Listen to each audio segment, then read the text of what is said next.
Well, hello everybody, this is DearMamaSal and welcome to the broadcast. For those of you who might be new or watching this on a replay, we do 3 broadcasts a week, 2 on a Friday, 1 at noon and 1 at 7 o'clock, that's Pacific time. And then we do another broadcast on Sundays at 3:30. So feel free to join us. You don't have to talk, you can just listen if you choose to do that. The other thing is that you will find that the people who are in the chat room with me, I know them pretty well, and they already have permission to talk about whatever it is that they're typing for the replay. If you are new, I will ask you whether you want me to talk about it out loud so that it'll be on the replay or not. So, I try to make sure that you are aware that whatever you might have typed in terms of if I repeat it, it's going to be on the replay and be there forever and ever. So I like to make sure that you know that that's going to happen. All right, so everybody, today we're going to talk about being invested. I've been talking about this for a little while. It's come up a number of times. And so I thought what I would do today is to show you why it's so important to understand how invested you are and to decide whether you want to continue to be that invested. Now, I want to take an example, if I can.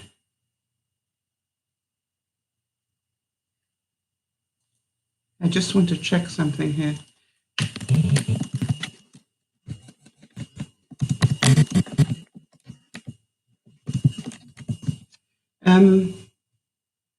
I just want to make sure that, hi Joanne. Is it Joanna? Good to see you, welcome. I want to talk a little bit about why you need to be aware of how invested you are and in what areas of your life. Now, some of you will have noticed that, before I do that, a couple of things I wanted to say. First of all, I wanted to send condolences through to Beth, who lost her delightful little puppy, Peanut, this week. And Peanut was close to 20. And amazing that Peanut lived as long as he did, but it doesn't lessen the pain at all. So I just wanted to make sure. The other thing was I was really sad to hear that the Kennedy family lost yet another member. It's amazing how many members of that family died. died ahead of their time. So just really, really sad. I cannot imagine what it must be like if ever there was a family that is, knows how to deal with grief. It's got to be the Kennedys. Okay, so what I wanted to talk about was, for example, by the way, Joanna, have we met you before? I just want to make sure so that I know whether or not I need to check with you about posting what you say. I probably will check anyway. All right, so if we take This Is Our Life, we have various segments of our life, and we've talked about this before. We've got finances, we've got relationships, all right, we've got spiritual, we've got family and friends, and so we've got all these different parts to our lives. Hi, Jody. All these different parts to our lives. And what happens is that, we need to have health in here. Okay. So what happens is, depending on how much time you are investing in any one of these areas, obviously the results will show it. I'm pretty sure that makes sense to you. So, for example, I want to give a big round of applause to Jody. Jody just managed, just for those of you who don't know, Jody had cancer, beat it, and then got lymphedema. And that is when your body swells up. And it's not just a little bit, like I've got edema, which is retention of some fluids, but lymphedema is serous retention. I think it used to be called elephantitis, but literally Jody had water retention all the way from her feet to her stomach. If you can imagine. And also, if you can imagine how much weight she packed on because of that. So this week, Jody was able to let me know that she has lost 100 pounds. Can you imagine that? And she is just, how long has it taken, Jody? And, you know, anybody that loses 100 pounds is serious about losing weight, obviously. Now, this isn't just that she needed to change her diet. She had to look at every part of her life to be able to do this. And like myself, she tried all sorts of 105 pounds now. Okay, so, you know, picky, Jody. But I understand how important that 5 is. Okay, and it took her 1 year. All right, so any of you want to know how she did it? Do you understand that to be able to do this, Jody needed to invest what? Okay, what did she need to invest in order to lose 100 pounds? Do you think she needed to invest time in terms of research and finding out different ways of losing weight and da-da-da-da-da? She also needed to invest time on looking at the results of different people, all right? She also had to invest time in redoing all her shopping lists and everything. She had to invest time in re-looking at her menu plans. It makes sense. So the one thing that Jody has invested more than anything else in order to lose 105 pounds, I don't know how many ounces, she'll probably tell me in a minute. But the one thing she had to invest is her time. Now, Jody will tell you that's the one thing she had, you know, because she's all but bedridden with this. And a year ago, she could hardly even get out of bed, never mind do anything. She also invested, and I know this for a fact, some effort. Okay? Now, she's saying that the ounces are undetermined. Yeah, she's probably going to work that out for me. Okay, so she would need to invest effort in order to make this change. And I'm pretty certain that you can understand that, right? That she can research all that she likes, and we know people who do that. But unless she puts some effort into doing stuff, all right, it's not going to happen. So the other thing she needed to invest in was forgiveness.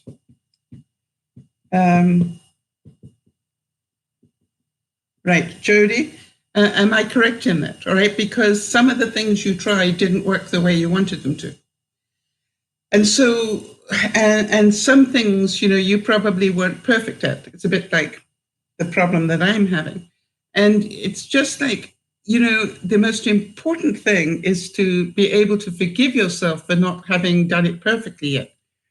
But what I think Jody's journey tells us is if you invest enough effort, time, and forgiveness keeps you on track. Would that be fair, Jody?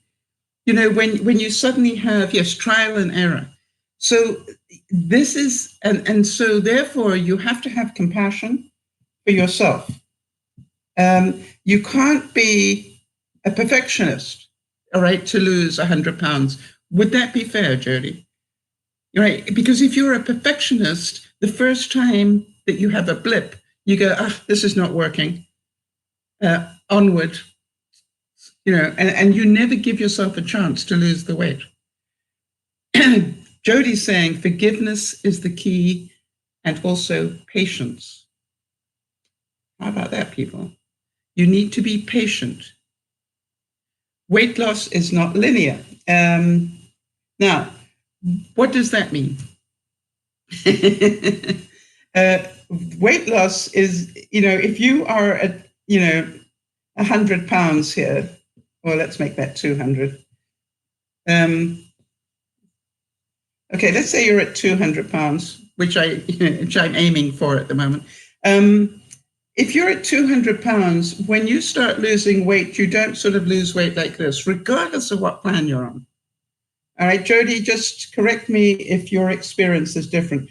What my experience has been is you drop some, you get some back, you go, oh, short word, not very polite, I need to get control again, so you drop some more, oh, and then you have a family event or something that you put some more on, and then you probably take some real effort in here, and then you drop, and if you're lucky, you drop below your previous low. Jody, would that be your experience as well?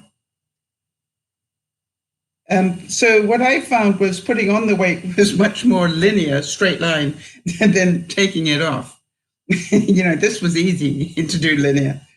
So I want you all to see that this is not, as we keep saying, it's not a sprint, it's a marathon. You have to learn to not crave certain foods. You don't have to. You choose, all right, because it is a choice. You choose to change your diet. Nobody can force you to. That's one of the things the doctors will, find so frustrating. They know what you need to be doing, but they can't force you to do it. Unless you are so bad that you end up in hospital where they control you. But, this is all about choices. So if you can see that for Jody to lose weight, she had to invest a number of things. This was not some magic pill that she took. This was not, she weighed this amount yesterday and dropped 10 pounds today. No, this is systematic choices, effort, investment in what? Her investment was in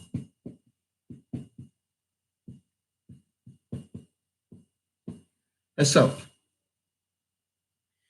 Now, let me explain to you.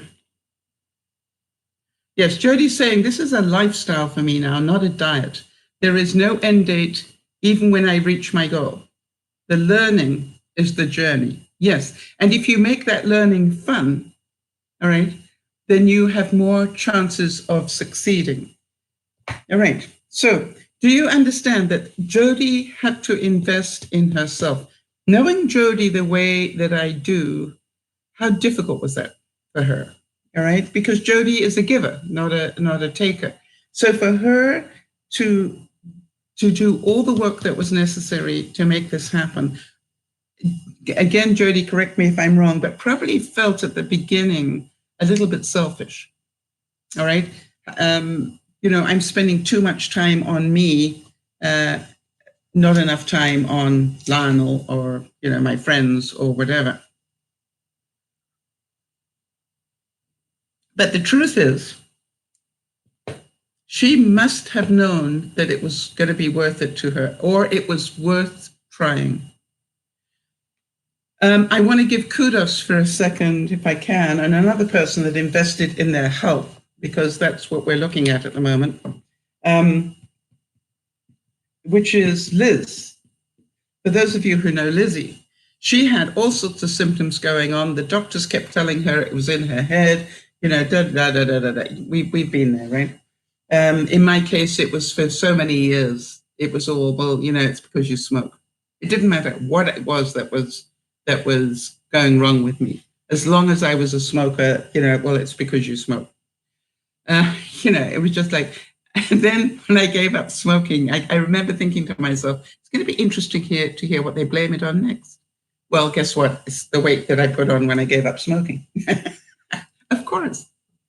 All right. So, but here's the thing with Lizzie, right? They kept telling her it's in your head. There's nothing wrong with you. And Lizzie's going, yes, there is. And she actually, I think, almost did have a mental issue about it all and wondered whether they're right, because nobody could find out what's wrong with her. And I kept saying to her, don't quit on yourself. Keep nagging the doctors. Get new doctors if you have to, but there's something wrong. And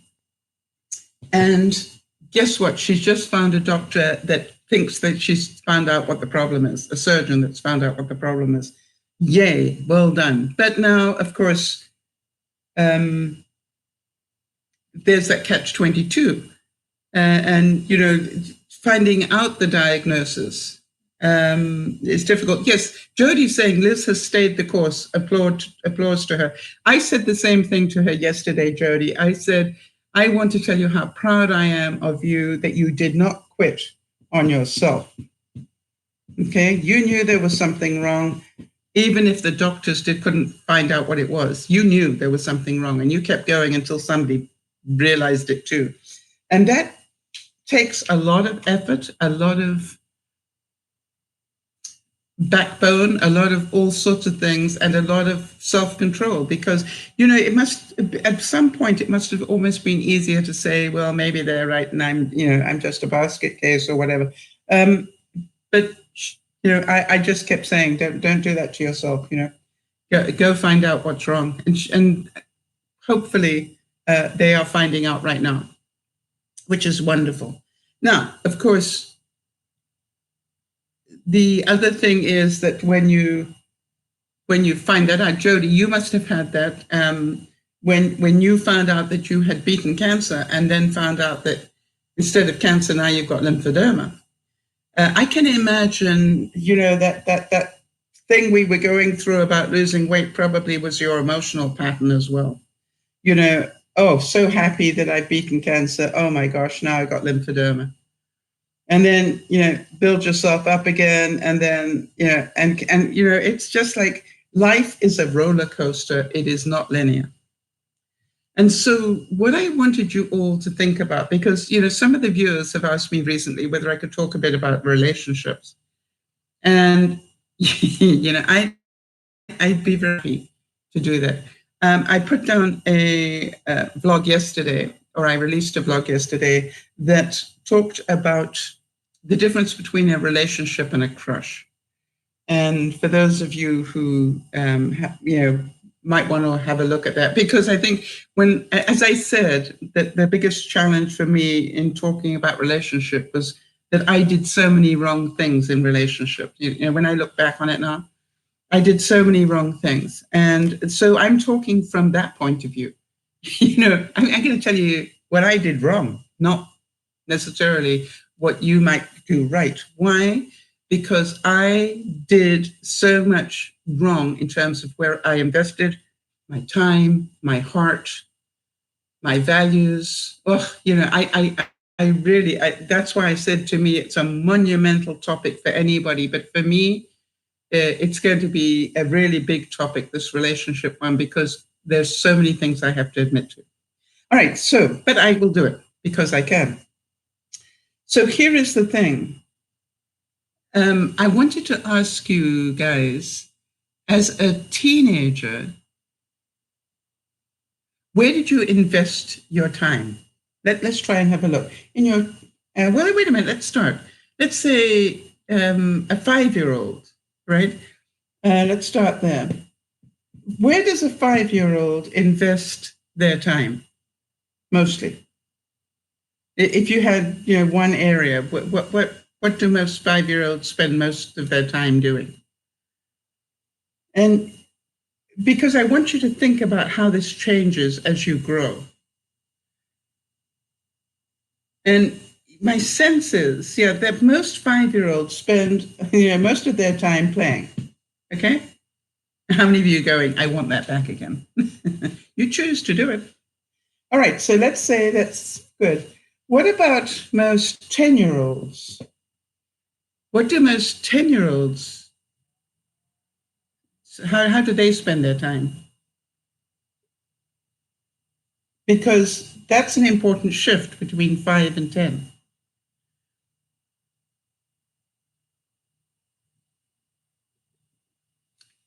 So to me, if I think back to when I was 10, I spent a lot of time learning, or I was aware of learning. In fact, you do more learning from 1 to 5 than you do from 5 to 10, but I was much more aware of learning, but I still had time to play.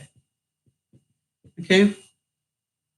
So my time was, I wasn't worried about how to buy clothes or, my health or anything else like that. All right? I was, busy either playing, learning. Actually, and that playing now included sports. All right, so now the play changed. By the time I was 10, the play started to be more formal. So I was investing the same amount of time, but now I'm splitting it between those two. Does that make sense to everybody? My investment of time has now changed. Excuse me. Okay. Now then, so we know we've got learning, play. Now, what happens when you're 15? Is anything else? Yes, that's a good one. So Jodie's also saying not only do sports, but you also start, probably if you're creative, you're doing more involved projects if you're creative. So we'll call that playtime. So now then you're 15. Is there anything else that comes into the mix by the time you're 15? We've got these two main components. You're still learning, you're still going to school. Now Jodie says that for her, by the time she hit 15, she was now into music. Yeah. And suddenly she is aware that she had spent time with friends. Now, she had friends early on, right? But now it's different. The friends early on were your play friends. Now suddenly you're starting relationship friends. Would that be fair? You're starting to see friendship in a different way. And so now the same amount of time that you had when you were a kid is being split between learning, playtime, music, friends. Now, there are an awful lot of parents today that will say that all this becomes the web. Actually, let me put it this way, becomes digital. Okay? Because you're playing games online, you're talking to your friends on your devices. And by the way, even the learning, to a large extent, becomes digital today. Jodie is saying by the time you're 15, and by the way, for those of you who don't know, Jodie is our admin, and she's great to play off on things like this, so I thank you for that, Jodie. By the time we're 15, the opinions of your friends matter a lot more, and the accolades of your friends matter much more. Peer pressure becomes more important, all right? So that is interesting. Now then, let's go to 20. What changes? Where is your time invested at 20? You see, this is what I want you to think about. I don't care what age you are right now. Excuse me. Whether you're 20, 30, 40, 50, 60, or like me, over 70, look at where your time is being spent. Where is your investment of time and effort and energy? All right, now then, so you can see that for each 5 years of your life, it's going to change. And that's okay. Yes, Jodie's saying sort of, between 20 and 30, you're more involved in working, still learning because you're working now, but earning money, living, moving out of home, possibly, all those sort of things. Maybe vacations become an issue now, because now you can go where you want to go, not where your parents want you to go. So you invest time and effort very differently. Is this making sense? Now you've got, let's say, for example, my life at the moment. I am trying to sell my home and buy another one. Now, for those of you who've been regular viewers, you will know that I literally had my house sold. I was in the last hours of the deal going through. I had already found somewhere to buy, and then this deal collapsed. Now, everybody said you must be absolutely heartbroken because you not only lose the sale, but that loss of the sale means you also lose this property that you were going to buy. And I put an offer in it, but luckily subject to my house selling. You know, the truth was that it didn't actually affect me as much as you might think, because I was equally invested, right? I knew that this wasn't a done deal until those subjects got removed. And I didn't care if I was in the last hours of it. It didn't matter. It still hadn't happened. It still wasn't a solid sale. Therefore, I didn't put huge effort into this part. I dreamed a little. I don't mind telling you that. That would be absolutely true. I actually, cut out little pieces to see how my furniture would fit in it, that sort of thing. But I didn't sort of invest all my energy into the move because this hadn't happened yet. One step at a time, remember? Now, the interesting thing is, so then I was back to this step still hasn't happened. And this is where my energy needs to be, in selling the house, not in buying one. So it was interesting this week, my realtor, showed the house a couple of times and it didn't get sold. And then my realtor said to me, what are you doing on Saturday? Because, maybe we should go out and have a look at some other properties. And I said, no, I'm not ready to go out and look at other properties until we have another deal on the table that is, that close to finalizing. Why? I don't want to invest my time, their time, my emotions, my everything into a new place. And then the funny thing is, if you know me quite well, when I found this place to buy and I put an offer in, I had to disappoint these owners by saying, I'm sorry, but my place didn't sell and therefore I cannot buy your place. So I not only put myself through an emotional roller coaster, but I also put them. And I said, I don't want to do that again. I don't mind doing it if I'm a day away from final closing. That makes, then there's very possible, and it's a very quick result. I'm going to know within 24 hours. So the interesting thing is, where am I spending my time? Where is my investment of time at the moment? Well, I still look to see if that original property, the one I wanted to buy, is still on the market. And so far, the answer is yes. Which pleases me, because that'll be fine. Which means I don't need to go look anywhere else. Does that make sense? Because as long as the property that I wanted is still available, I'm pretty sure I know where I'm going to be putting in a bid again if my place gets a firm offer on it. So I know where my time and effort needs to go. So let me think about relationships for a second, because that is the subject that a lot of viewers have asked me about recently. And I got allergies going on that I didn't know. Please forgive me. All right. So let's say that you are in a relationship. You got to look at, this is the pie of your life, right?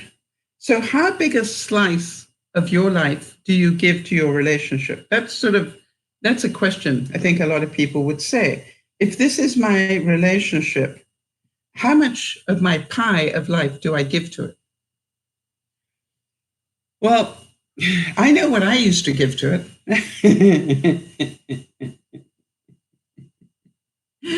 I used to be all or nothing. I don't know if any of you relate to that. I used to literally eat, walk, sleep, dream, practice signatures, you name it, everything if I was in a relationship. Almost the whole of my being. I did have to work. I know I had to work, so part of it was work. But, even when I was work, my thoughts were here. Okay? So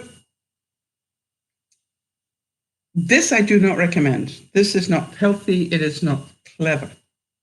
Because what happens is, if you've got 100%, or let's even say 80% of your life, you're not going to the gym anymore. You're not worried about your diet anymore. You're not worried about anything because you've got all your time and energy and thoughts and everything invested in this relationship, which is fine until the relationship goes bang.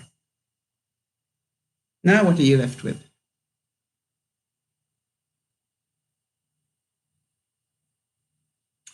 And that is why I think young people particularly hurt so much. All right?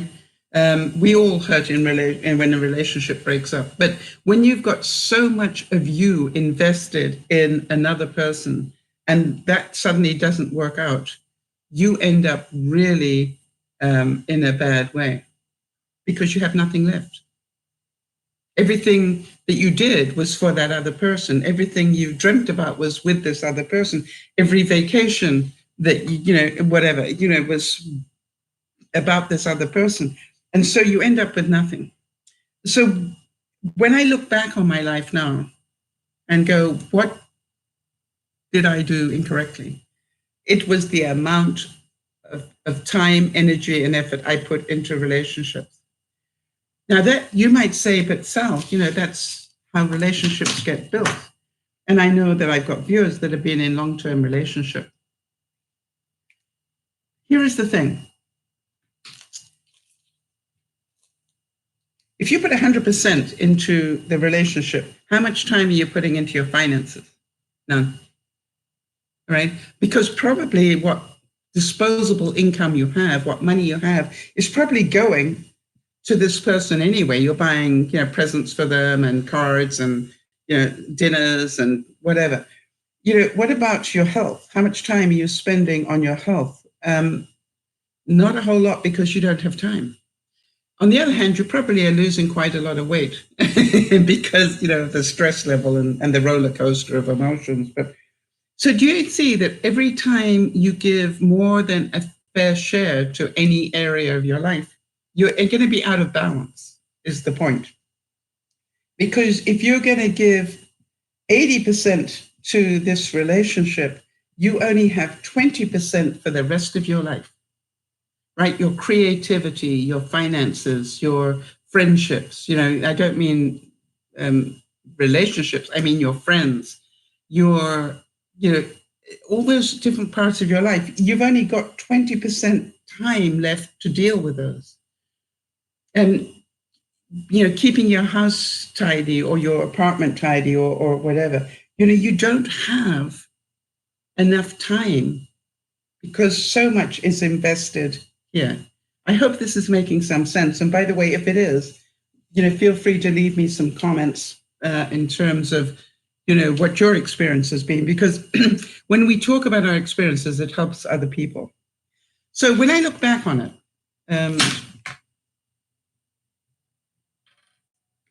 all these years later, what I can remember was back in my 20s, I spent a lot of time at work. I was working already, and I also spent a lot of time learning. Okay, when I wasn't working, I was learning about the work. Right, I was, teaching myself more and more. I was taking home manuals. I was doing it, all sorts of things. And because I spent so much of my time doing those two things, I got promoted very, very quickly. All right. By the way, in my free time, I wasn't necessarily going out on dates. I was actually going to night school and learning more. So in my 20s, I did an awful lot of work and learning. And so my relationships were not very solid because I didn't have a lot of time for them. But, it sort of made sense. And if you look at your life today and you go, if I'm spending, I don't know where you spend most of your time today. Where is most of your time invested? Jody, I'm pretty sure that your time is invested between your health and your marriage, for example.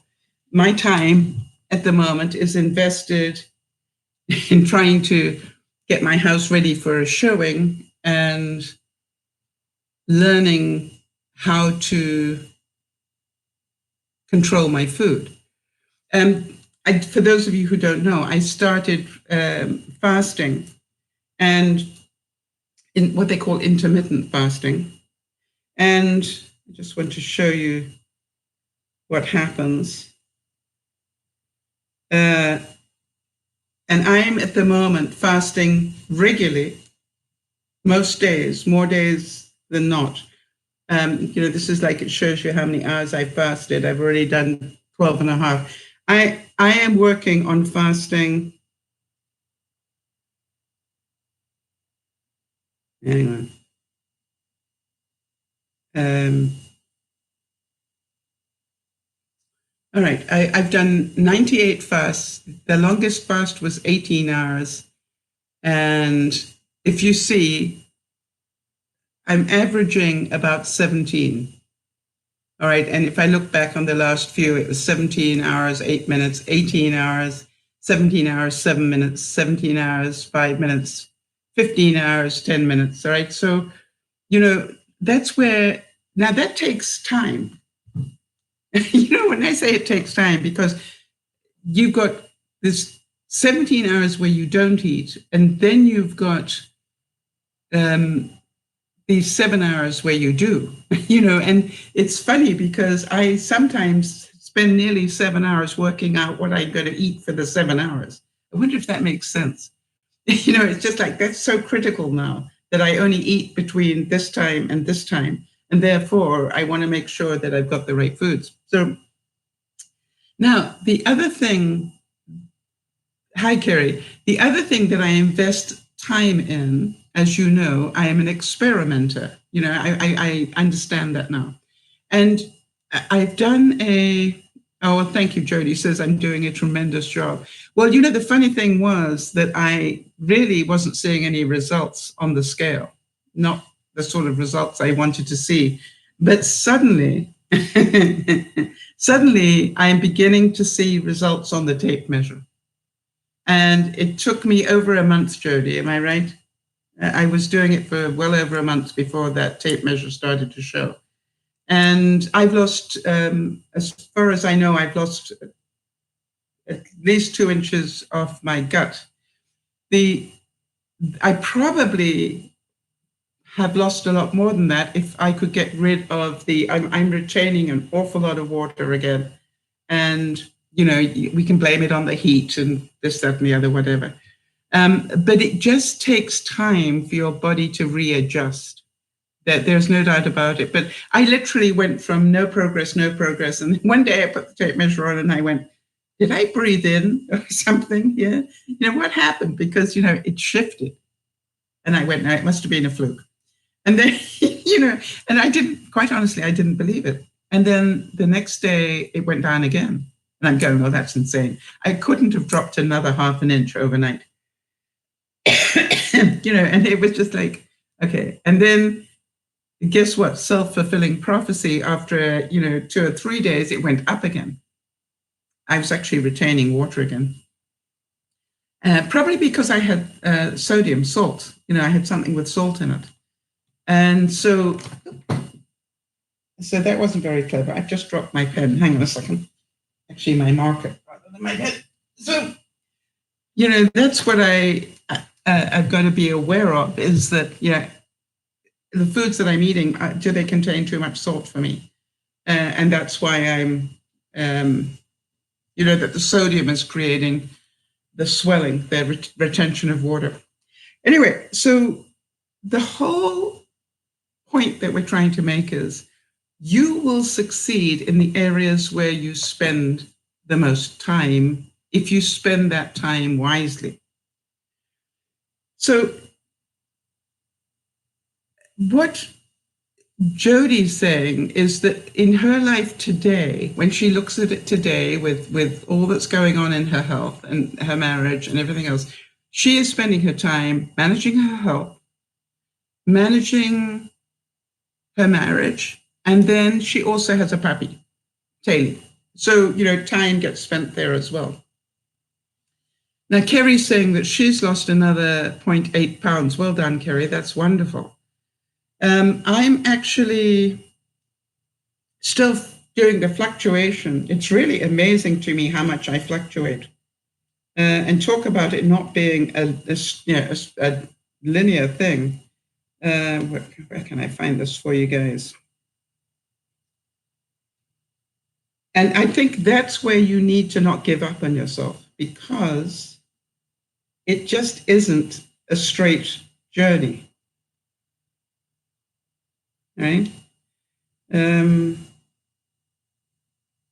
right, it looks like that for the week. Doesn't look very impressive, does it? But, if you go to 1 month, you see how you can see that it went up and down. If you go to 3 months, you get a better picture of what's going on. Okay? And if you go to 1 year, right, you can see that my journey going down is plateauing at the moment. It's going that way, not this way. Can you see that? Now, but if you notice, let me do it this way. If you notice, this is bouncing here. And I believe, you see this big drop I did here? I believe it's bouncing here and about to do another drop, if I keep doing the right things. All right? So, but Kerry, in terms of you continuing to lose weight, what did you spend your time doing to do that? All right? Where did you put your effort? Where did you invest energy and time in terms of losing weight? And the other thing I want to mention here, I don't think it really matters how you do it.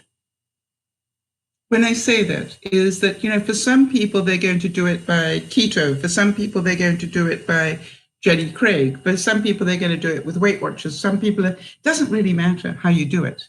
The important thing is, do you invest your time in it to some degree?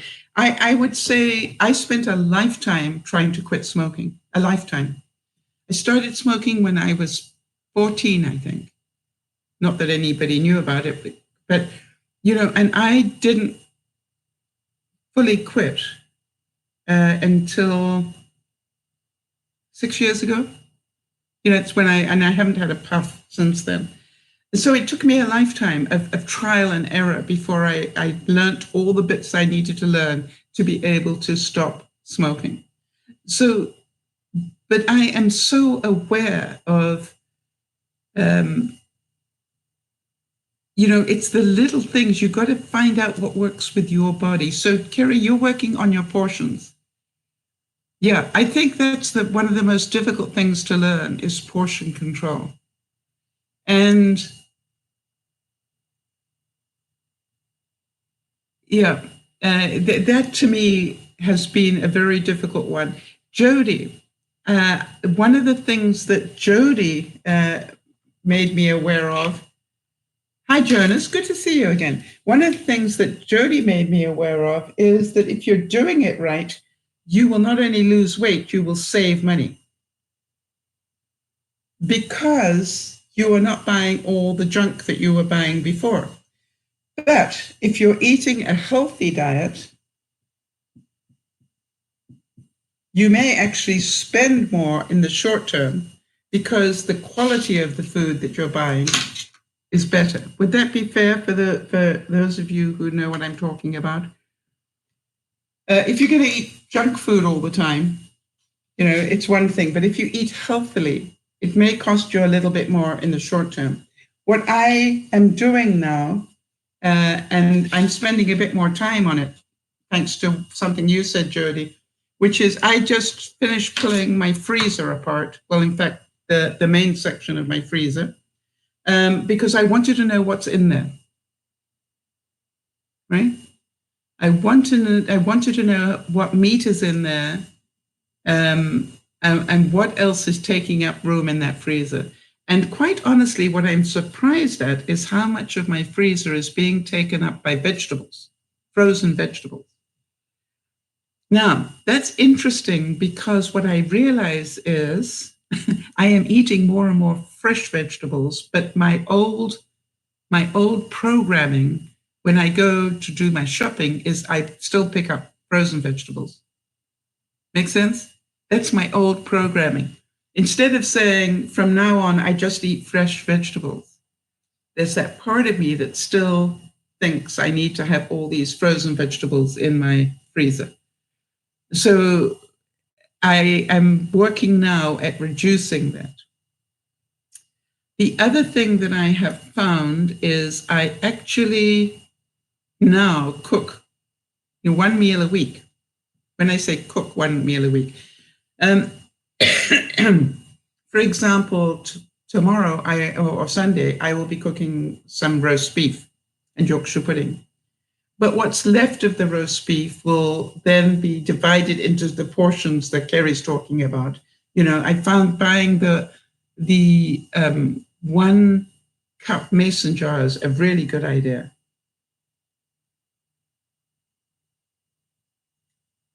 Right. Okay. So the great stuff. Nice to meet you, Tiny.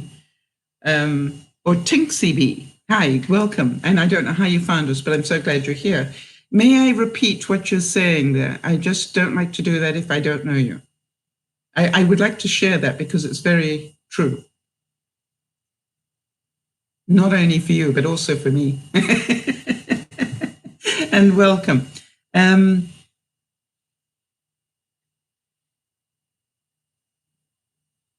All right, I'm just waiting for permission to repeat that because, what Tinksy B just said makes so much sense and is so true of me.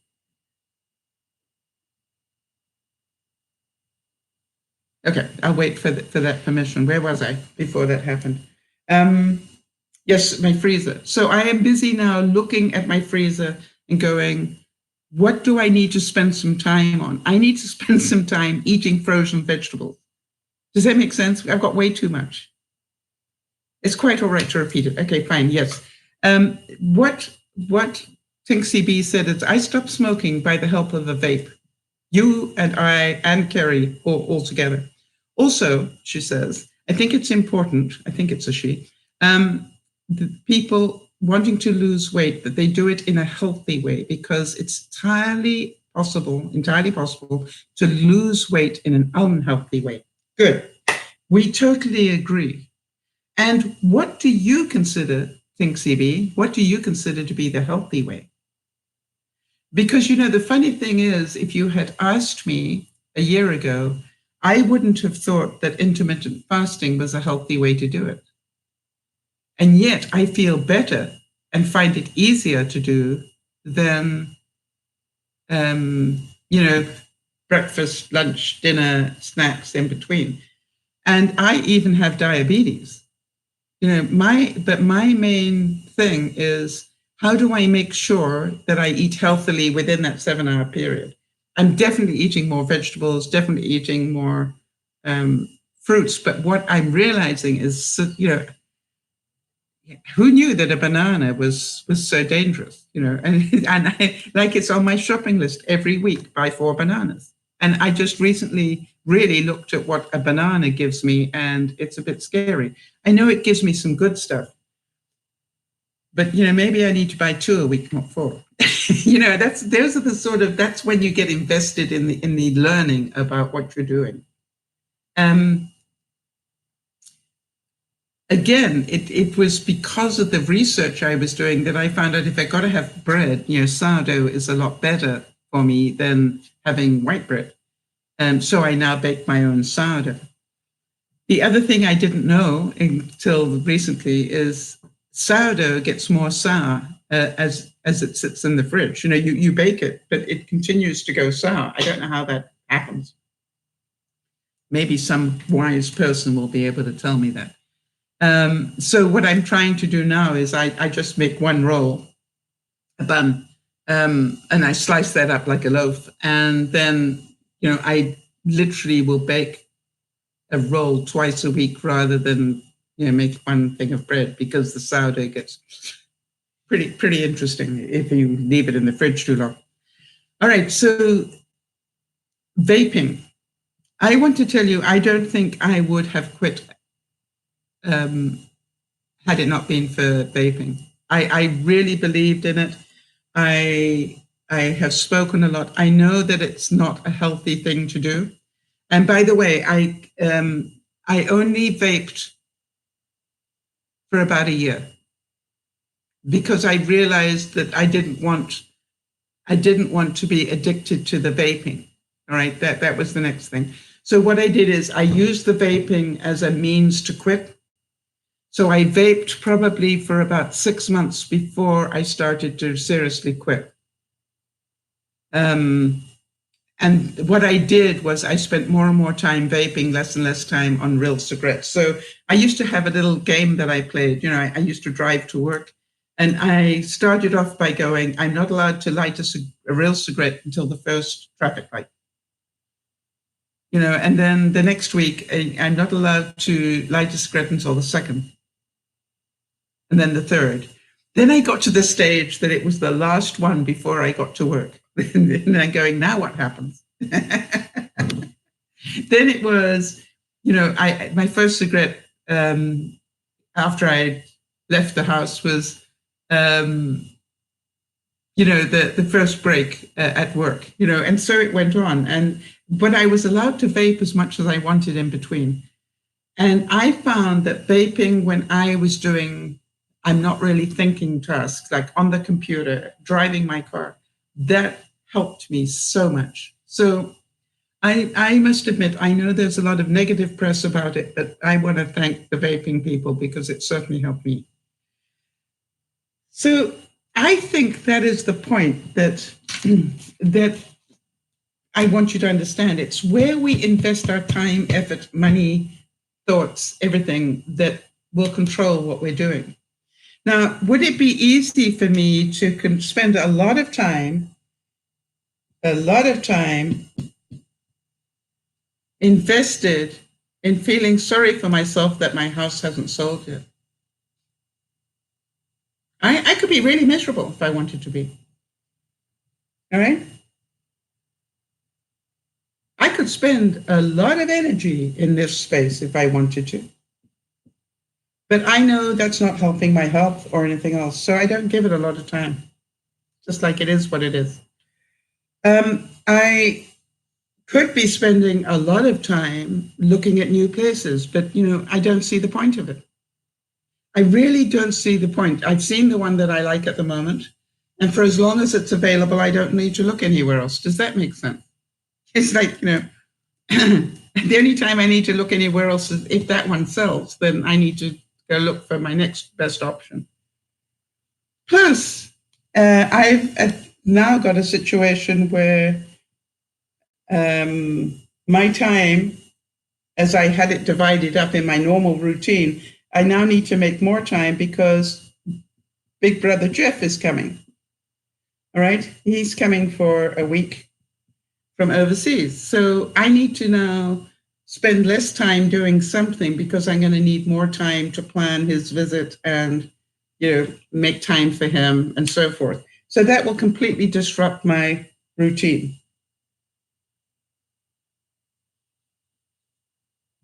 And that's okay, right? As long as I know that's what's going to happen. and that I completely changed my thinking and my routine thinking for that week that he's with me. He's traveled a long way to come visit for that week, and I need to give him the time, energy, and mentality that he deserves for that. Makes sense? Now, once he's gone, I can go back to my routines, but I definitely want to be in a different space while he is there, which means I'm going to have to go to bed earlier and get up earlier, because he's not like me. Right? He lives regular hours. I live my own hours. So it makes a lot of sense for me to start working on waking up, going to bed earlier and waking up earlier during the next few weeks, so that by the time he comes, I'm used to going to bed earlier and waking up earlier. So being invested in anything is important. Nothing happens, quite honestly, unless you invest time, energy, and effort into it. So what I've done is I've got us some quotes that I thought you might get some help with. About investing your time and energy. All right. So let's see how we do. Invest in yourself. You can afford it. Trust me. How many of you have found that your life changed dramatically when you actually started to invest more time in yourself? Right? I used to spend so much time worrying about everybody else and trying to fix everybody else's life. And now it's like, no, it's time for me to start working on my own. And I think I can see now that in a way, it was a way of not dealing with my own. Jim Rohn said, formal education will make you a living. Self-education will make you a fortune. For those of you who've been on this journey of emotional intelligence, we've been working a lot on different aspects of emotional intelligence this year. And one of the things that I'm hoping you notice is it is changing your life to be more aware of the fact that any thought that you have, for those of you who might not know this, goes through your emotional part of your brain before it gets to the rational or reality. So expect to have emotion. I had something happen to me yesterday that really got me angry. And I don't get angry very often, but it did make me angry. And so what I needed to do, because I'm aware now that what happened was I got my emotion involved here, I needed to regroup to get those thoughts going into the rational thinking. And the funny thing is that it kept going to rational and going back again. Do any of you relate to that? And I go, no. Get into rational. And then I go, yeah, but da, da, da, da. And I go, no, stay over here. And it took me probably a few hours to settle down. But I had to invest a lot of energy into making sure that I settled down. And, I wasn't ignoring it. I knew that it had upset me, and I knew that only I could bring down that emotional level. Nobody else was going to do it. So, excuse me.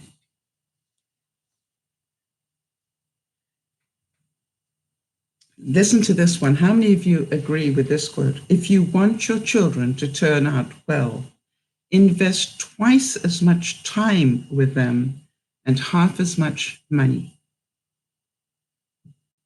I think that is a wonderful quote. Spend twice as much time and half as much money. It's I don't get to see the girls very often, when I go around to visit Benji and Judy, but when I do, I try to make sure that I divide my time is, I literally will sit on the floor and give time to the children. and then I'll, with a lot of help, get up off the floor and then literally spend time, with Judy or whoever else might be there. And then I will go into the office with Benji and spend time one-on-one with him. Do you understand? It's like I make sure that everybody gets that special time. All right, let me see what Tinksy B says. I'm now in a situation where I'm really working on learning to invest in myself. Good for you. Welcome to our world. I've been really bad at it before. Hello. We know that, folks. But I really need to now because I have to change you don't have to, right? One of the things you're going to learn here, Trixie, is we don't have to do anything. You may choose. You may choose. You don't have to. Hi, Beth. Condolences, Beth. I'm so sorry to hear about Peanut. So, my heart goes out to you. I know the pain. So, Tinksy B, all right, you don't have to change. You may choose to. So if I can recommend one thing, and it's something that everybody that comes to the broadcast learns, don't have to do anything. You don't have to stop at a stop sign. The consequences, if you don't, are pretty nasty. You don't have to carry a passport, but if you try going to the airport without one, you're in problems. You understand? It's a choice that we make.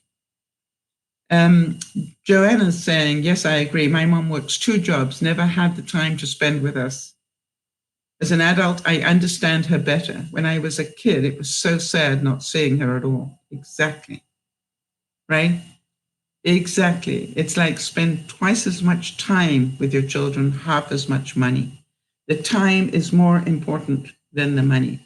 And the thing that I find is when I go down to see the girls, I will go to the dollar store. I know Dollar General where Beth is, but it's like I will go to the local dollar store and I'll pick up a few things for them just to take them something. But I don't spend a lot of money. I might go and buy them some clothes if I feel like it. But I just want to spend time more than money. Tixie B says yes, you're right. I want to and I choose to. Yeah, exactly. Can you feel the difference it makes, Tinksy? And everybody here on the broadcast has learned that as well. This is not about you have to do it, right? You didn't have to give up smoking. You chose to. Jody didn't have to lose 100 pounds. She chose to because she wanted to be with Lionel longer, right? It's quite simple, which is if she wanted to live longer, she was going to have to work out how to lose the weight. And by the way, when you've got a disease that fills you full of weight because lymphoderma just blows you up like a balloon, that's difficult to do. And so she has to be really committed. And one of the things when we were talking about healthy dieting as opposed to, as Jody said, Beth is another one that chose to change the way that she eats. And she eats a very disciplined way. But it's her choice, right? And probably now, because she's into the habits of eating that so well, that she probably rolls her eyes at, the rest of us that are struggling. Jody, when I look at what Jody eats, I just go, I don't know how she does that. But, she's done it systematically. She didn't go from this much food to this much food overnight. She just week by week changed what she was eating. So I want to tell you, Tinksy B, that if you catch yourself every time you say, I have to, must, the other thing is don't try to do anything. Either do it or don't. All right. If people say, if I say to somebody, you're going to be there on Thursday, okay, I'll try. I go, that to me means no. What I want you to know is, are you going to be there or not? And, it's amazing how people don't like that. They don't like that honesty. I don't have to do that with my friends. My friends know a lot better. They don't do that to me. I go, will you be there on Thursday? They'll go, absolutely. Unless life gets in the way. In other words, if the car breaks down, if something terrible happens, they won't be there. But other than that, they're going to be there. And so what I think is important is that what I love about what we do here at DearMamaSal is we hold ourselves more accountable. I thought I would also let you know that I'm investing a bit more time on using less plastic. I've got another video that I put up recently about it, but I am definitely looking at lots of different ways to use less single-use plastic. And it's scary to me how much single-use plastic, wrap stuff, and I'm making little changes every week. And I'm going to show you some of them, but I really am quite surprised how many changes I've made already. If I look at my freezer, how much of my freezer is wrapped in single-use plastic. I have always reused my plastic bags for as long as I can remember. I wash them out and reuse them. When I say plastic bags, I mean the baggies, the Ziploc type bags. But Jody, I also bought some of those heavier silicone ones to see how they fare with different things in them. So I'm also trying that. Do any of you use them? I could show you what they look like if anybody's interested. But it's just like, if that could save me even more, then that's interesting. But how many would I need? Right, that's what you got to look at. So maybe I would imagine they would be much better in the freezer somehow. But what I started to do, and that is what is surprising me. I keep one plastic bag. Maybe it's something like a bread bag type thing, or a bag that the cherries came in, and I start putting the other plastic inside that bag. I only put plastic in there, and what horrifies me is about 80% of my garbage is plastic.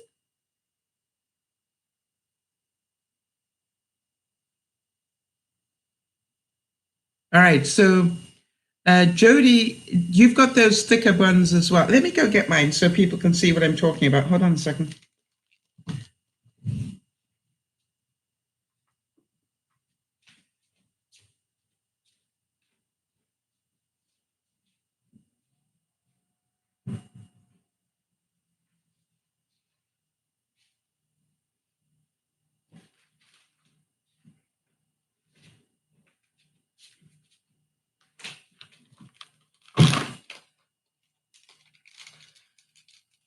Okay, so the ones that I got, I think I got them from Amazon. And Jody, can you remind me to put a link for these? But if you look at them, they are more like, they're quite thick. Okay, they're actually, I'm trying to think, what would the thickness feel like? I would say they're at least twice as thick as a freezer bag, a normal freezer bag. And mine came with two of that size. 1, 2, 3 of this size, and 2 of this size. Okay, so let me put these in front. So, all right, so it's a set of them, and I'm going to start using. And by the way, even the bag that it came in, all right, would normally be a single-use bag, but I'm going to keep them in there because, I don't like single-use. So I'm just going to keep them in there, which, by the way, works out quite well because it keeps them nice and flat and together. Yes, I thought a nice variety as well, Jody. Now, the other thing I wanted to show you, because, I noticed that I've got all these vegetables and I've got quite a lot of pre-cooked meat in my freezer. Not a whole lot, but quite a lot. So one of the things that I wanted to do was to try a silicone sausage maker.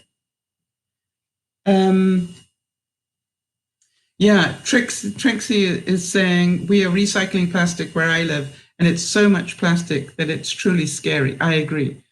Have you seen the video, The War on Plastic? I think I've already got it up on my webpage.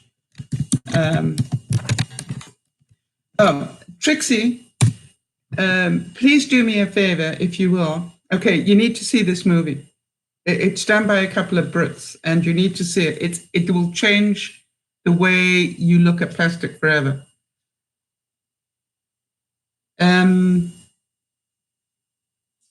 It's called, okay, it's on, I think it was on, was it on YouTube? I think part of it was on YouTube anyway, if not all of it. Anyway, I do have the link. Trixie, if you can please do me a favor, either write to me at dearmamasal@gmail.com and I will send you the link, or let me have a look. Let's see if it's on my webpage. I thought I put it up on my webpage. DearMamaSal.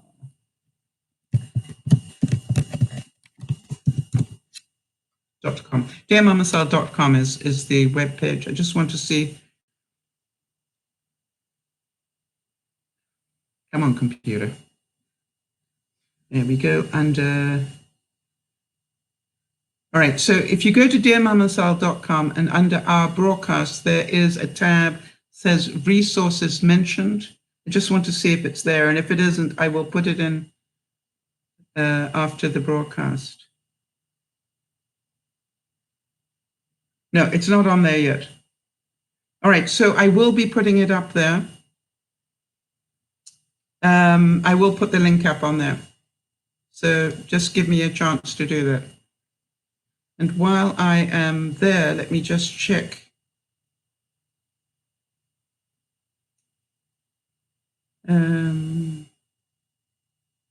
Okay, so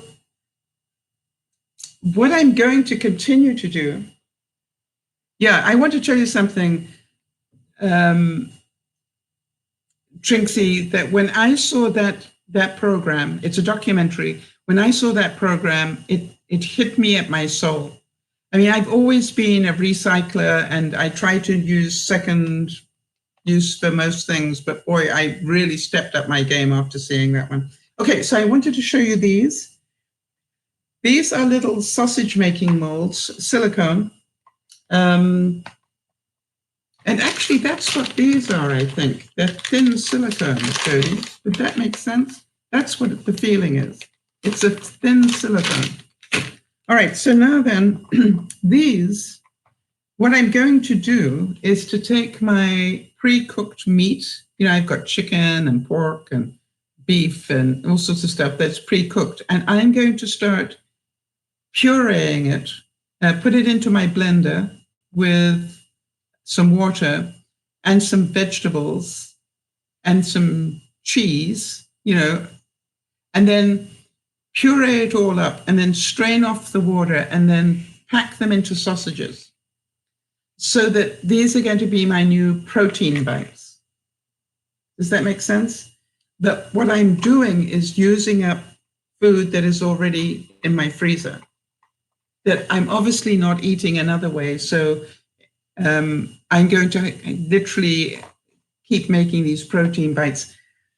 However, what I found was I made the first batch yesterday, and I definitely want to get the casings. You know, you can buy the casings to make sausages in, because although it makes the right shape, it doesn't pack it together and hold it together well enough.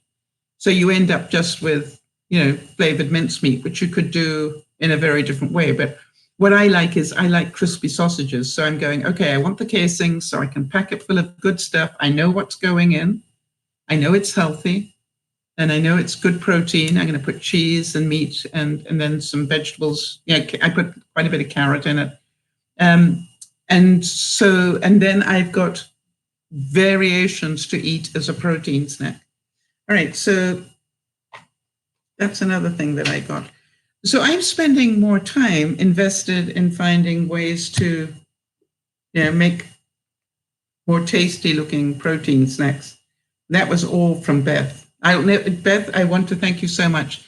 I can still remember the day you showed me that Starbucks protein box, and I went, I could make those. And I've been on a mission ever since.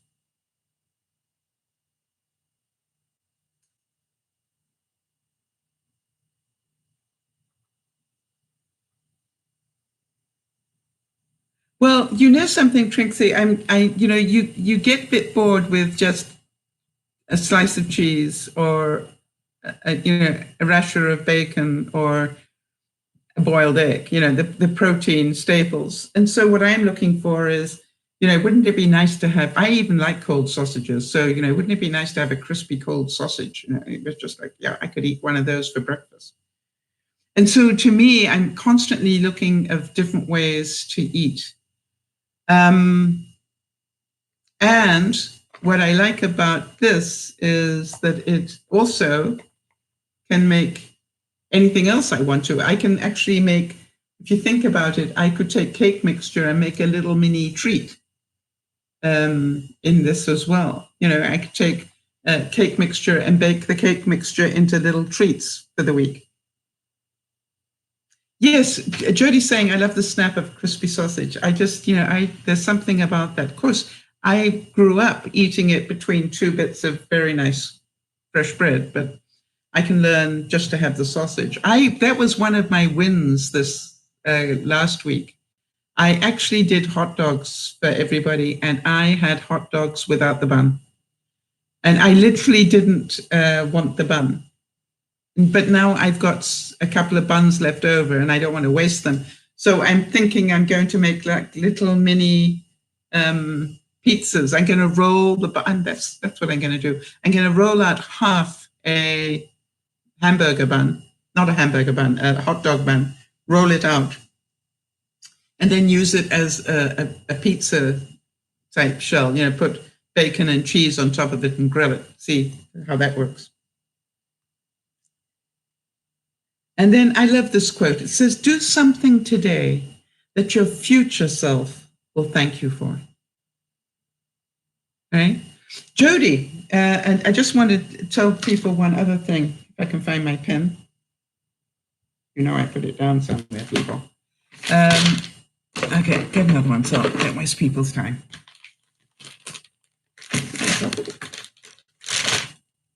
Who cares? All right, here was another thing.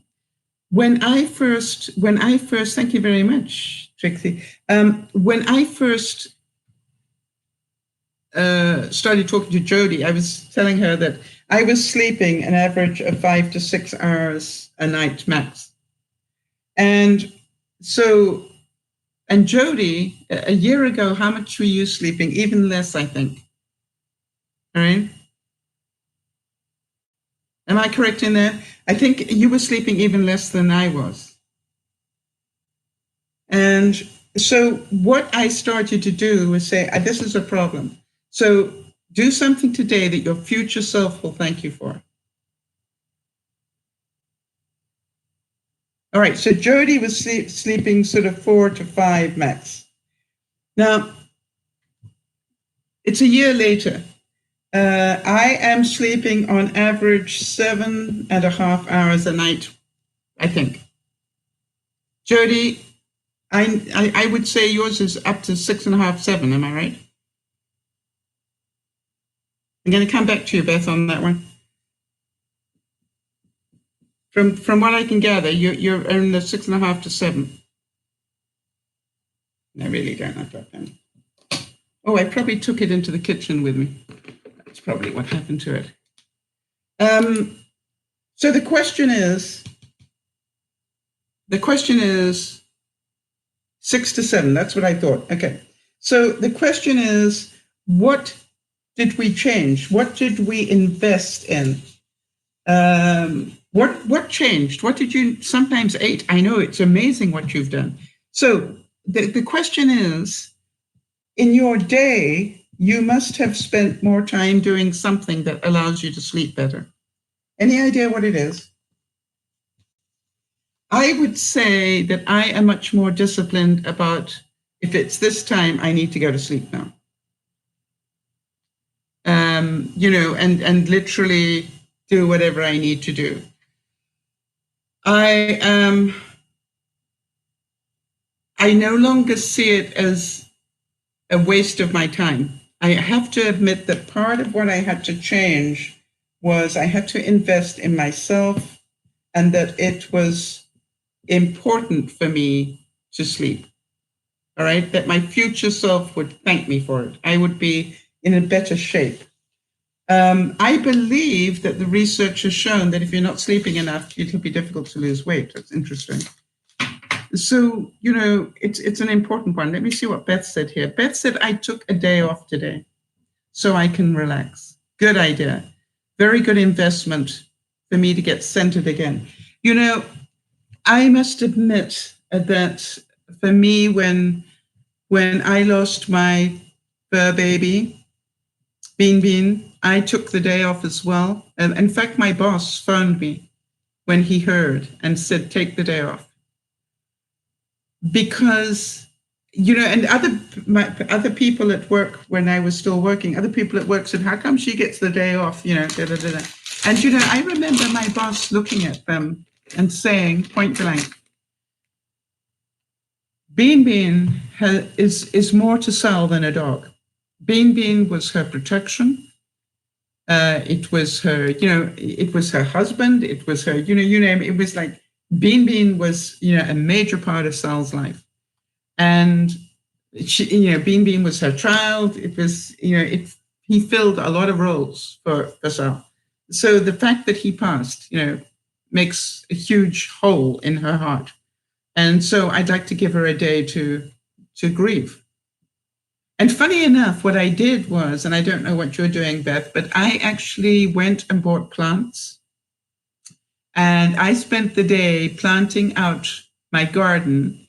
And, with each thing that I dug, I was saying, now, Bean, remember the time we went to Harrison Hot Springs and you pooped on the beach, and then, and I would laugh, and then I do the next one. And I literally spent the whole day planting flowers. The one thing, Beth, I'd like to pass on something that Nana taught me that I really am very grateful for. If you're in a space for me to pass something on to you, let me know. Jody is saying about her sleep habits that she changed her routine before going to bed, right? She added in a little meditation. I found out that there's certain binge watching programs on Netflix or whatever, Prime, that send me to sleep in a hurry. So I just turn those on because I know, the voice tones in there are so boring that I just fall asleep almost immediately. All right, so Beth's saying I felt bad about doing that because someone had to cover my shift and work a double. But it was that or not be emotionally capable of doing my job and projecting my sadness onto others. Yes, well done, Beth. You deserve to take that day, right? How often do you call in for a sick day or a mental health day? So well done. I'm very proud of you. It shows adult thinking, Beth. And also, driving probably is dangerous at the moment. Yes, for those of you who don't know, I have what I call the Soul Sunday playlist. On Sundays, when I do the broadcast on Sundays, I literally drop the tone and pace right down. And so the whole vibration is that much lower. Can you feel that right now? And then on the Sunday playlist, they are all like that, so that it literally is at a wavelength that will help you go to sleep. All right. Some of your activities should be viewed as an investment, not a sacrifice. Jody, would you say that making time to do meditation before you go to sleep has been an investment for you? All right, that it's an investment of your time and effort, and has good reward.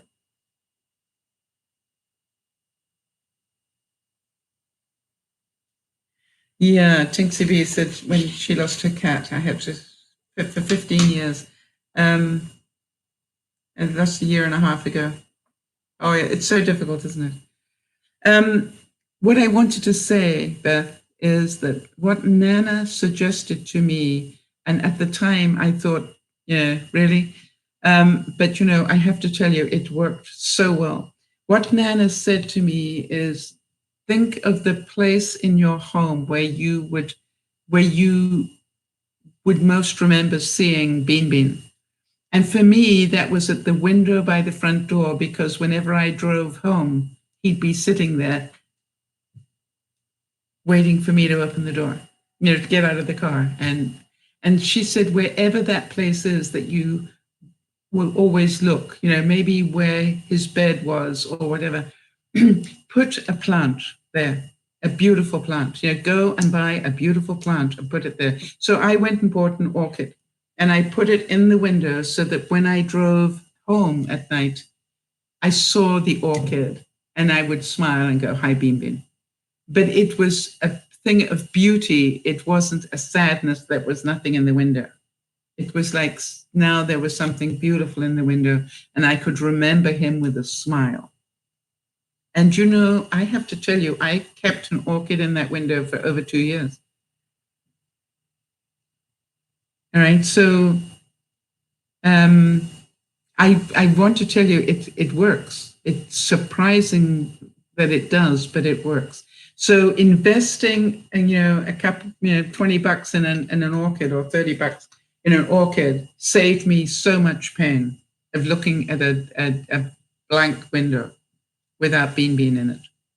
Yeah, I could have put an ornament or whatever, but it needed to be something new and something that I knew was just not something moved. This was to honor Bean Bean, and it worked.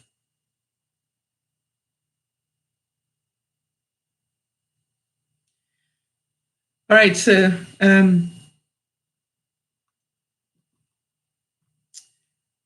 Warren Buffett said that risk comes from not knowing what you're doing. I was thinking, Jody, about the intermittent fasting. The reason that I was so fearful of it is that I didn't understand it. Now that I understand it, I'm not fearful of it. I wonder if that makes sense. But I really didn't understand it for so long. And I was so fearful that it was actually not healthy. And now I know differently.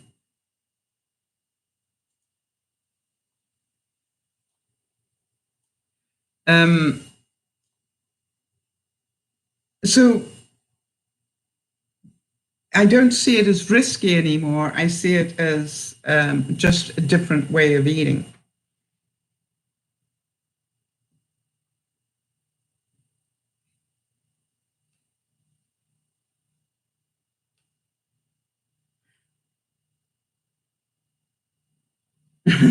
I thought it's really cute. Warren Buffett, who probably, is one of the best investors in the world in terms of money, said, rule 1, never lose money.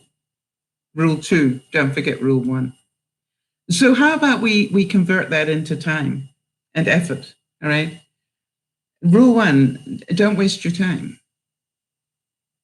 all right? So use your time wisely. If you choose to lose weight, spend time researching it. Choose time. Choose to spend your time coming up with recipes that you like. For example, if you had told me that I would start buying things like almond flour and coconut flour, I would have said, yeah, right. But, you know, I'm willingly doing it now. It's more expensive, but I'm willingly doing it now. Why? Because I found out that, you know, those flours are not going to spike my blood sugar, and I'm diabetic. And so maybe I can learn how to bake some fun things with it so that I can have my treats that I don't want to give up.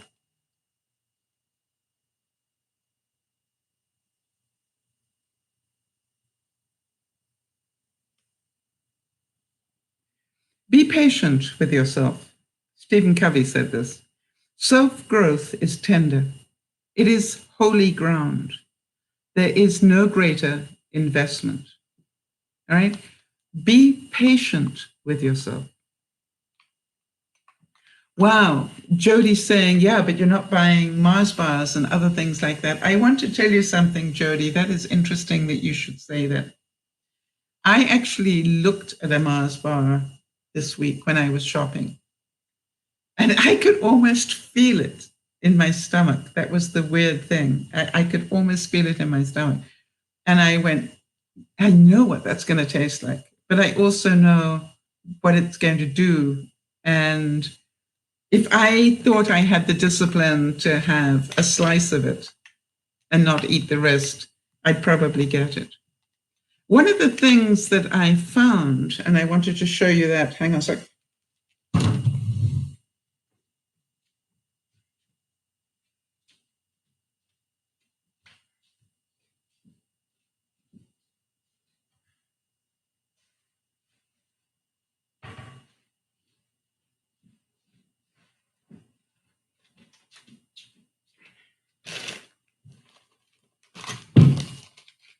Okay.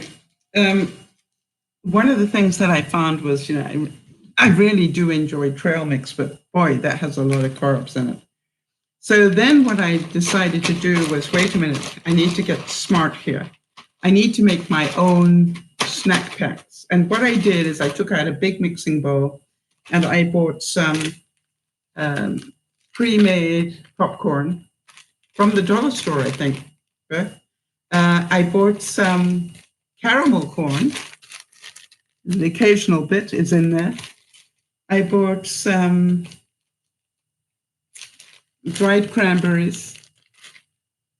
I bought some seeds. I bought some organic Cheerios are in there. Can you see those? And I mixed it all together in a big bowl. Now, when I go to take a mug of this, I actually take a mug of this to bed at night. But I have to sort of mix it up a bit because I want the seeds to get distributed. You know, during the day, they all end up at the bottom. But I will take about half a bag and take that as a treat when I'm watching television. Yeah, you know something, Jody? I was actually quite surprised that it helps, you know, antioxidants, fiber. Yeah, I thought about that. And the oats, you know, are good stuff, fiber as well. But, you know, I like the fact that every now and then I hit on a caramel corn one. Now, what I've got to do an experiment on, Jody, is if I drizzle the no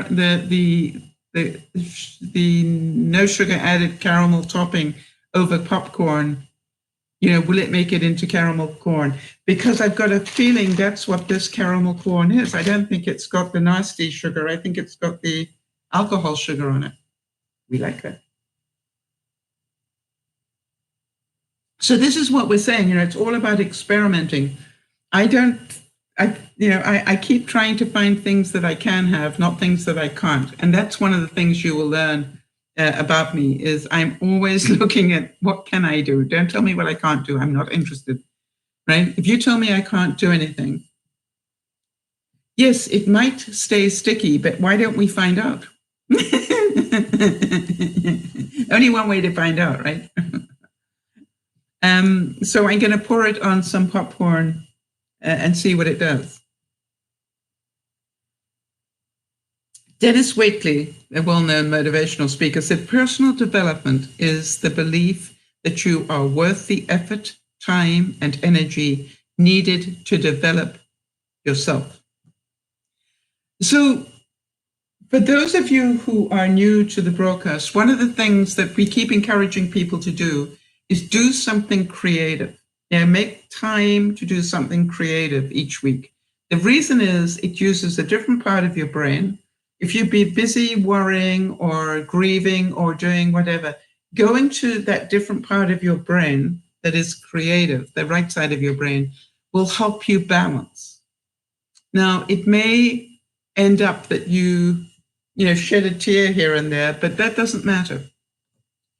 Being creative uses a different part of your brain. It's not being logical, it is being creative.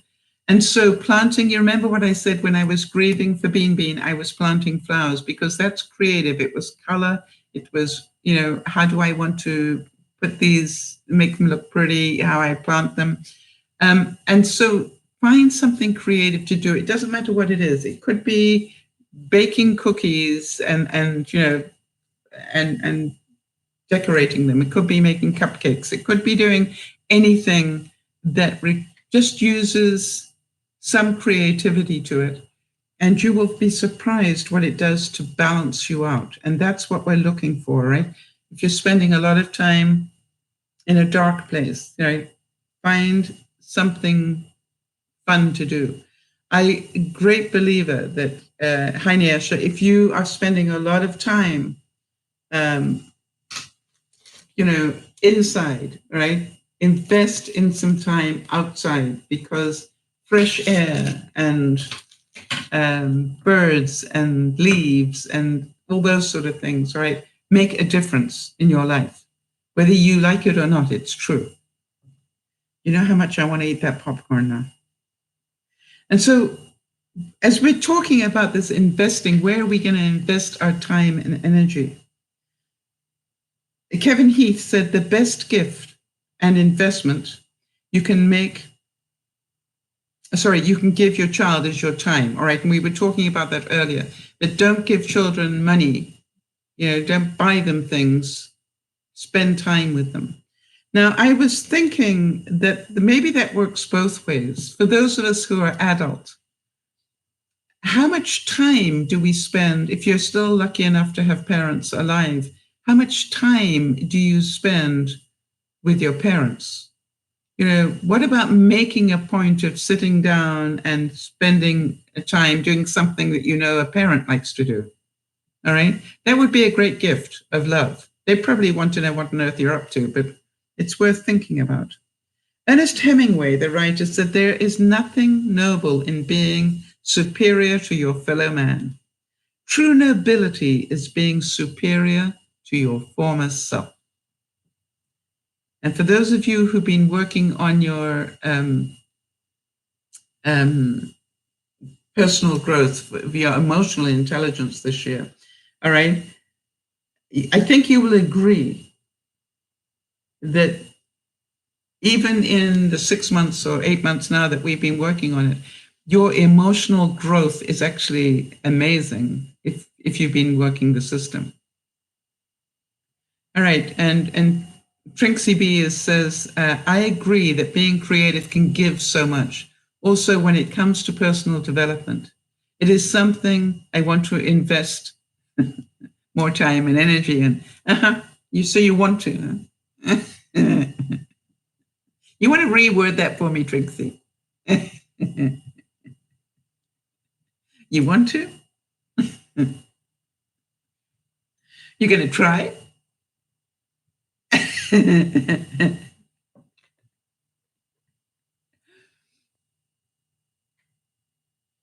Or do you choose to? And you're going to do it.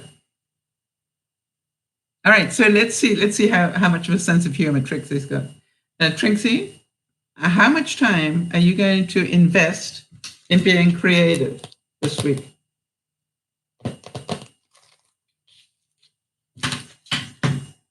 By the way, Trixie, my Saturdays are my days, right? I actually, that's the one day I give myself where I go, you are allowed to play on Saturdays. You don't have to edit a vlog and you don't have to prepare for another broadcast. You just are allowed to spend time. I will invest more time and energy in it. Feels better, right? Mm-hmm. You want to commit how much time? A minimum? We're nailing your feet to the floor. We don't normally do that with new people. So therefore, you've got to be some character. Why am I doing that to you? I have a feeling that you are. Yeah, I really get a feeling about you. So I hope I'm not pushing you too far here.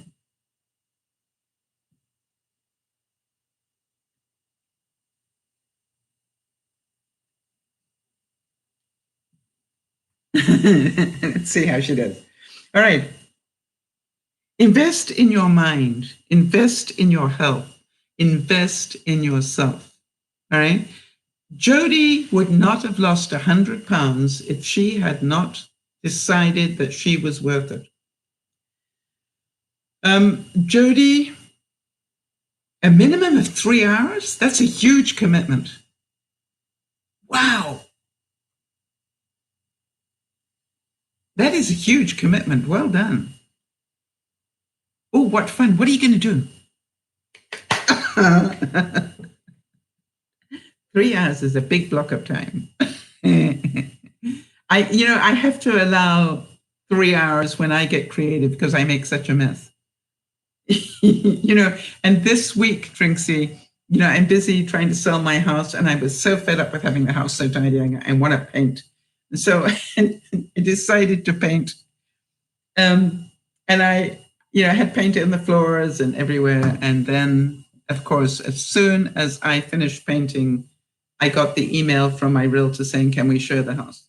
And I'm going, I knew this was going to happen if I made a big mess. The good news is the paint came off pretty well. All right, so Nyesha saying, for me, it's all about increasing my emotional intelligence. You're doing a great job, Nyesha. Setting boundaries, learning that no is a complete sentence. We like that one, right? No, you do not have to justify anything, right? Somebody says, are you going to be able to come to my party on Friday? No. You don't have to say why. No is okay. And then worry less, keep depression to a minimum, knit, and stop explaining things to others. Yes, it's amazing how much time we wasted. Nyesha, I hope you watch the beginning of this broadcast, because I think you'll find a lot of things make sense to you on this one about where we invest our time and effort. And I'm hoping that it will make a lot of sense to you. An investment in knowledge pays the best interest. I keep thinking, Nyesha, how well you've done on learning, right? And you've really invested in learning things that you didn't know, knowledge that you didn't have. And, it's amazing what you've done in such a short time. I'm so proud of you.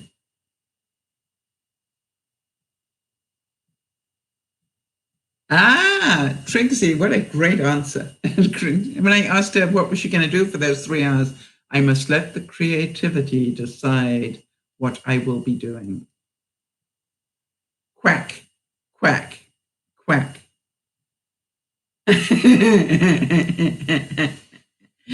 It's a duck. Nice one there, Trinksy. I love it. I now know to be careful, because you are smart as wagon load of monkeys as well. All right. So, yes, explaining to others. Stop explaining to others. Yeah, it's amazing how much time we waste there. Right? Do they care? Not really. I had somebody do something really that made me angry yesterday. And, they kept giving me excuses as to why they did it. And, the more excuses they gave me, the more angry I became. It was like, I was okay with, I'm sorry, I didn't mean to do it. And, he kept giving me these extra reasons why you did it. And I'm going, I really don't care. The important thing was you screwed up and you apologized. That's all I needed. And the funny thing was, the more they came up with justification for why they'd done it, I was getting more angry. It was really interesting. And what I did was, I didn't minimize my facial reaction. I didn't open my mouth and tell him what I thought, but I made sure that in my look that I was giving him, it was just like, And eventually he said, actually, the reasons aren't important, are they? I said, exactly. Yeah, I really, they're not. Yeah. You had me at I'm sorry. I accepted that, and you carried on and on. All right, so Niesha, by the way, depression tried to sneak up on me again this week. I think it has to do with going back to work. It doesn't bring me joy anymore. But I kept saying depression is anger turned inward. Yes, that's what I believe. And you kept your mantra going, right? You are blessed and worthy. Well done. You kept repeating it. And I can have fun at work. Would be another one. All right. I can choose to have fun at work. Just because you hate it doesn't mean you can't have fun at it. You know, I used to, have a job that I didn't like that much. And, I used to say, this is how I pay my bills. Or this is how I will save for something. I would find a good reason to be at work. Change equals self-improvement. Push yourself to places you haven't been before. Yeah, I'm really seeing that with, what I'm doing, changing with the single-use plastics, the way I'm trying to find what I've got too much of in the fridge and trying to change recipes so that I use more of those things. All right, so you've got to, Niesha, got to, or do you choose to, honey? Because you don't got to do anything.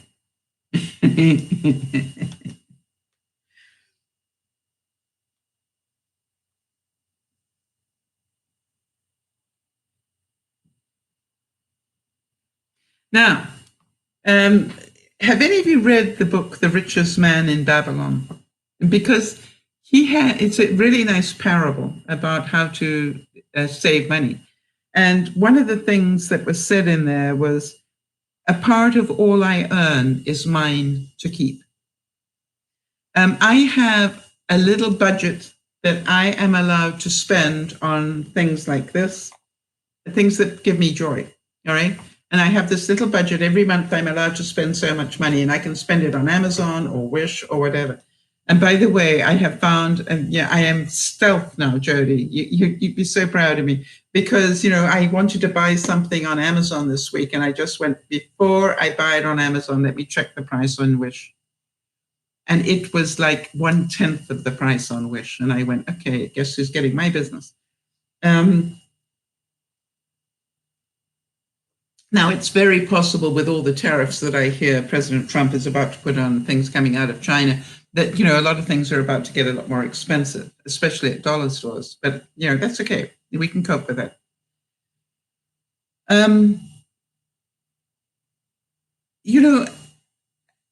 That's reality, right? Things can change, but so can we. And so maybe I need to, change my budget up a bit or whatever. But I actually have a certain amount that is play money. Do you have that? Jody, I think you do as well, from what I can gather. And Jody is getting really clever because of all the fasting that she's doing, and she's saving that money on the grocery bill. It sort of frees up a little bit of extra play money. We'd like that. I'm thinking, I probably have enough food to feed a family of 5 for a month in my freezers. So, but I'm noticing it's beginning to dwindle. If I can get rid of the vegetables in the next month, that'll be good. I've also found out there was quite a lot of frozen bread in there, but as I don't eat bread anymore, all right, it's like, I bake it and freeze it. And it's like, no, I'm going to bake it and make it, literally. All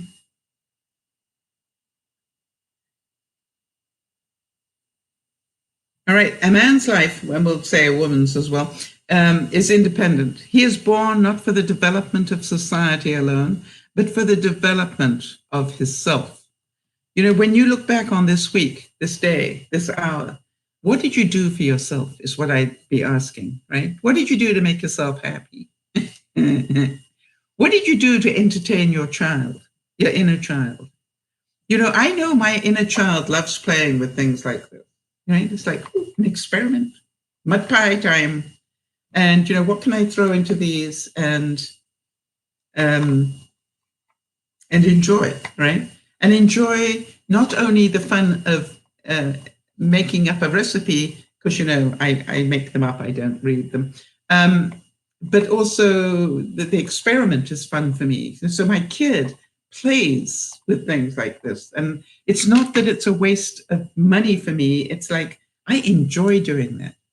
By the way, I have the little, every month I allow myself another silicone thing. I now have the silicone muffin, what do they call people? Molds, right? I've got those. And so I'm playing with all these things. I thought I should get out the Halogen oven and do some tests with that, with the silicone, because it's just like, this would be interesting to see whether they melt in the halogen oven or not. Yeah, so Jody, right? You try and save up a little bit of money here that you can play with, or experiment with a different. I realize now that buying things like almond flour and coconut flour, that's more expense. So what am I going to drop off my menu so that I can buy those and enjoy it? The other thing, this is going to really surprise some of you. I found one of the things that I was throwing away a lot was milk. I'd buy a gallon of milk and I'd end up throwing probably a third away. And then I went, what happens if you freeze it? So what I did is I took 1 gallon and I froze it in mason jars, sort of 1.5 cup mason jars. It works. All right, so listen to this. Trixie B says, my inner child loves playing with stickers and colorful pens and markers and other paper, stationery stuff. So that's where my play money is going right now. Exactly, all right? And you need to do that for yourself, okay? If you do that for yourself, you're not going to end up in depression or miserable or whatever. I know Nyasha, for example, is really crafty about reusing boxes. All right, she'll turn boxes into different things, and I keep doing that. It's so clever. In fact, I would think big. Like how much cardboard do I need to make this or whatever? And I'm really, really delighted that you do that.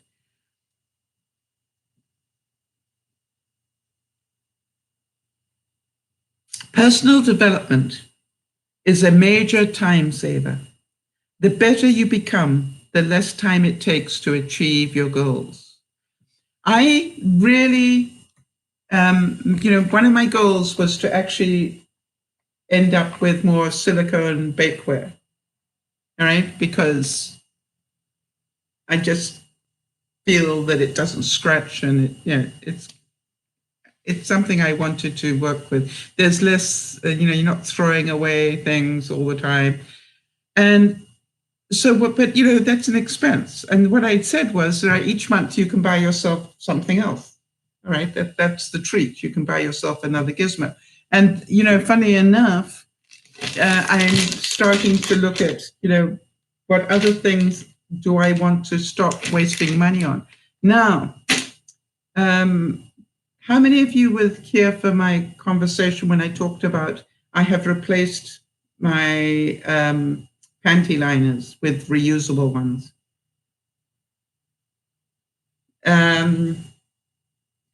I actually am also, working hard, trying to find the right, I don't like the bamboo ones. The bamboo, just so that if you haven't bought reusable panty liners yet, the bamboo ones, it seems to me that it doesn't absorb the liquid. It sort of, I think it's almost like fleece, and the liquid sort of, I don't know, it just doesn't seem to absorb. So what I managed to find, and I can't remember whether I found it on Wish or on think it might have been on wash. I found pure cotton ones, and I'm just doing the test with those. And so far, I'm loving them. And also, I've got a stealth hack on that one, which I will show you when I do another broadcast. So, it's all about, it's costing me a little bit of money to do the testing to find out which one works for me. But once I know that this is the best of the ones that I've tried, then I actually will, save a lot of money. I think, again, on my next set, I spent about $20 for 6. And, it's like, if they last me a year, panty liners were costing me close to $10 a month anyway. So, it's a good deal. That's the way that I look at it. And saving the landfill as well. I actually am quite pleased that I've got that far. And I certainly haven't regretted getting the reusable ones. I have to say that. So we're just about done for time. That went quickly today, didn't it? So we will be back this evening at 7 Pacific time. And Trixie, just so that before you go, in case, can you give us an idea of your age range and roughly where in the world you live? And I'll make sure everybody here, if they will, just tells you the same information so you get a feeling. You probably know that I am actually going to be 72 at the end of the month, or one day short of the end of the month, and that I live in southern British Columbia in Canada, which is why I speak in a strange way. But a lot of why I speak in a strange way is because I was born in Holland of British parents, grew up in England, educated in England, and then I spent 17 years in Africa before coming to Canada. And that's how you get an accent like mine. Yeah. All right, so Niesh is saying, yeah, Trixie, instead of purchasing simple items, i.e. shelves, storage boxes, etc.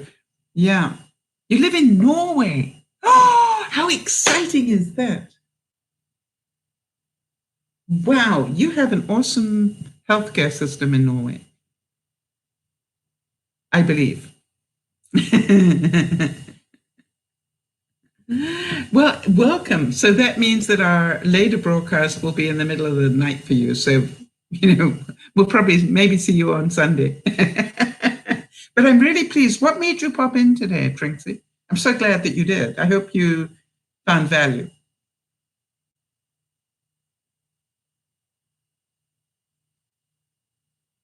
Yeah, I hope to see you again as well. All right, so Jody will make notes so that when you come back, you should be able to remind me you come from Norway.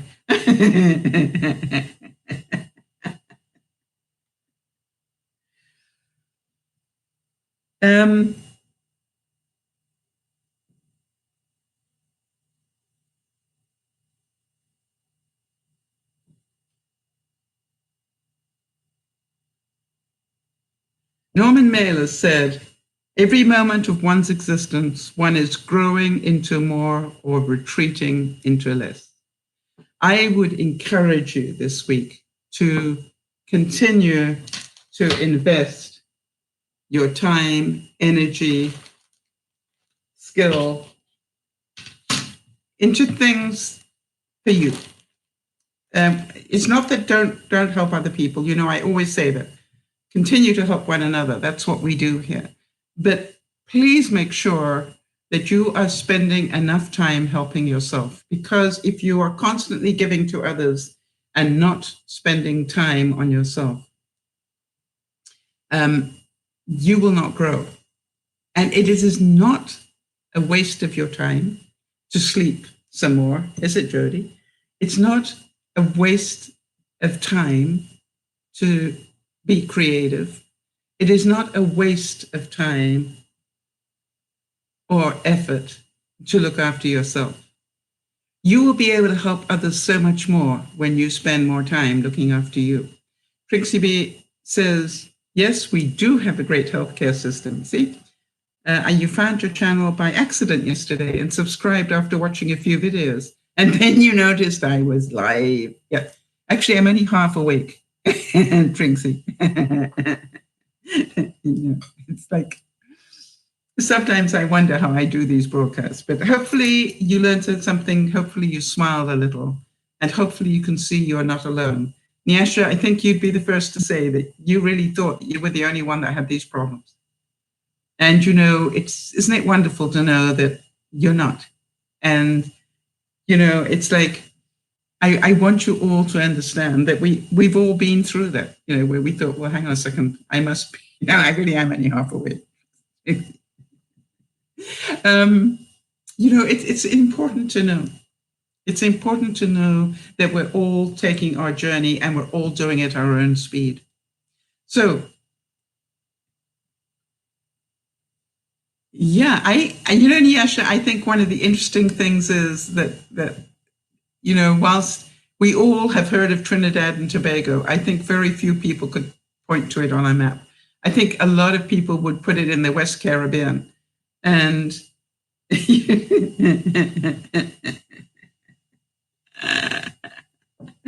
well, we're going to send you a big hug, Trixie. Please come and see us again. By the way, Trixie, if there's anything specific that you would like some help on, feel free to write to me at DearMamaSal@gmail.com. And I will get back to you just as soon as I can. I would really recommend that you follow me on Facebook and on Twitter. Those are the two places where if I'm, every time I do a broadcast, I'll give you about a half-hour warning, 35 minutes normally. And then, unless I'm hitting a problem, in which case it might be a little less. But nearly always it's 35 minutes. Why 35 and not 30? No idea. It's just like, I must have been when I first did it, there were 35 minutes, and then I sort of got into that routine of doing it that way. All right, so I hope to see you again. And for those of you who are in here today, thank you. For those of you watching on the replay, and I know a lot of you do, I appreciate that, and that's why we do them here. We do the broadcast here on YouTube, so you can watch the replay. And by the way, remember that the Soul Sunday broadcasts will help you sleep. This is DearMamaSal saying, look after one another. Invest in the things you want to improve. If you don't invest time learning how to eat better, as Jody did, you are not going to lose 100 pounds. If you don't invest time learning how to deal with people, you are going to carry on having problems with people. If you don't invest time being balanced, then you will put all your energy maybe into a relationship. And then when that's gone, you've got nothing. You've lost your friends, you've lost your family, you've lost everybody, and you just ended up with nothing because you've spent all of your time and energy in a relationship that really didn't work out for you. So in all things, remember the balance. Remember to look after your health. Spend some time there. Remember to look after your money. Spend some time there. Remember to look after your family and friends. Spend some time there. Remember to look after your inner kid. Play. Spend some time there. And remember to keep growing. Keep educating yourself in whatever it is you choose. This is DearMamaSal saying thank you for being here. I appreciate you spent time with me today. I certainly have great fun spending time with you. Big hugs, everybody. See you tonight or see you on the replay. Bye-bye for now.